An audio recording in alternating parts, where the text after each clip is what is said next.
पहले खुद को मासूम करार देती रही, और अब जब आज उसे अदालत में पेश किया गया तो वो अपने तमाम बयानों से मुकर गई।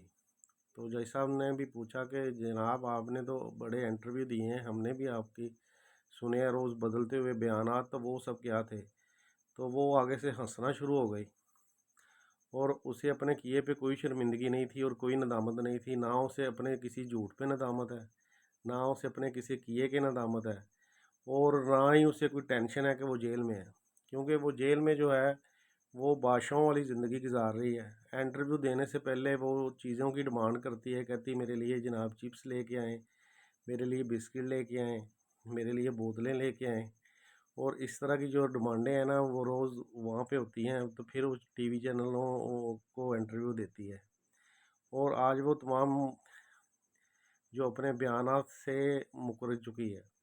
और ये देखें इस मकार औरत को, इसे ना अपने बच्चों की परवाह है, ना अपने ख़ानदान की परवाह है, ना अपने ससुराल वालों की परवाह है, इसे किसी बात की परवाह नहीं है।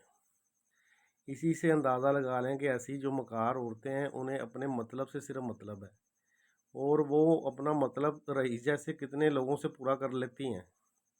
रईस के जाने का उसे कोई गम नहीं है, उसे पता है कि कत्ल उसके हस्बैंड ने किया है, उसका जो हस्बैंड है वो सज़ा उसी होनी है।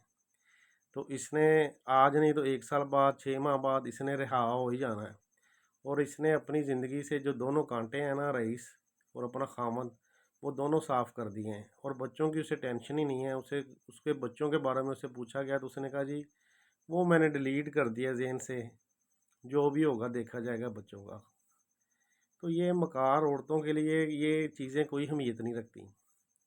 तो मैं बार बार यही कहूँगा कि ऐसी कहानियों से, ऐसी औरतों से ये हमें सबक सीखना चाहिए कि ये कैसे अपने प्यार मोहब्बत के जाल में फंसा कर और बाद में आदमी का ये अंजाम करवाती हैं। ये सब उन मर्दों के लिए सबक है जो ऐसी औरतों के पीछे लग जाते हैं, और ये बाद में अपना भी घर बर्बाद करते हैं, बल्कि उन्हीं का होता है। इन जैसे लोगों को कोई फ़र्क नहीं पड़ता।